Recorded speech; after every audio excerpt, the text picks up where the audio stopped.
երեք ես քարոզարշավը մի կես ժամ ավելի շուտ ավարտվեց գնացի տուն կեցավայր թե եմ խմում YouTube-ով ինչ-որ բաներ եմ նայում, ինչ-որ բան եմ նայում, որ տենց բան էլի կապ չունեցող քաղաքականության գործի հետ, որ մի կես ժամ կտրվեմ։ Եկե հիմա թե գիտեք YouTube-ի մոնետիզացիան բացվել է Հայաստանում, գովազդներ ա բերում։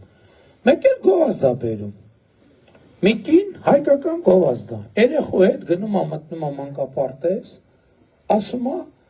երեխուն բերել եմ ընդունել մանկապարտեզ Դպրոց տնօրենն է ժպտալով ասում դե գիտեք ինչ ասում սաֆարով երեխեքին ընդունել ենք դե գիտեք իրանք էլ 2 երեխա չեն 4 երեխա 5 երեխա ձեր երեխուն չեն կարող ընդունենք եւ իմաստն է նա որ եթե ընտրեք բանին ԿՊ-ին 300,000 ադրբեջանցի ա վերադառնան ցանկում ասում էսո այս տարածում Բազմա կալուգացի օլիգարխեն ա տարածում, միլիոններ են ծախսում, բարից բուն իմաստով միլիոններ, իմ առաջին ռեակցիան են էր, և գողթում էլ առաջին ռեակցիան առաջնորդեց, որ սենց բանանով պետք է խելագար լինի, ծալը պակաս կլինի,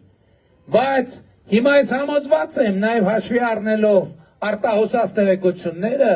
նրանք խելագար չեն, նրանք լրտես են, որ եկել են Հայաստանի պետությունը և պետականությունը ծնկի բերելու, նրանք եկել են մեզ անկախությունից զրկելու, որ Հայաստանի Հանրապետությունը այսօր ի վերջո խաղաղություն և անկախությունա ձեռք բերել, Հայաստանի Հանրապետությունը դարձել է պատերազմի փակուղուց, դարձել է խաղաղության խաչմերուկ, նրանք էլի ուզում են Հայաստանի Հանրապետությունը դարձնեն կոնֆլիկտի տուպիկ, որտեղ կոնֆլիկտի տուպիկն է այն տեղը, որտեղ իրանք կարան իրանց լավ զգան, որովհետև իրանք այսօր իրանց Հայաստանում լավ չեն զգում, գիտեք ինչի, որովհետև նրանցից մեկը ասում էր ես եմ միակ տղամարդը, նրանցից մեկը ասում էր ես հզոր եմ, ամենակարող եմ, նրանցից մեկը ասում էր ես ուժեղ եմ, հիմա իրանք առերեսվում են այն իրականության մեջ, որ իրանք ոչ հզոր են,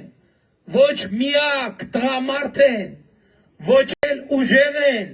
որովհետև Հայաստանի Հանրապետությունում 2018 թվից հետո մի սուբյեկտ կա, որ կարա ասի ես հզոր եմ, ես ուժեղ եմ և ես որոշող եմ,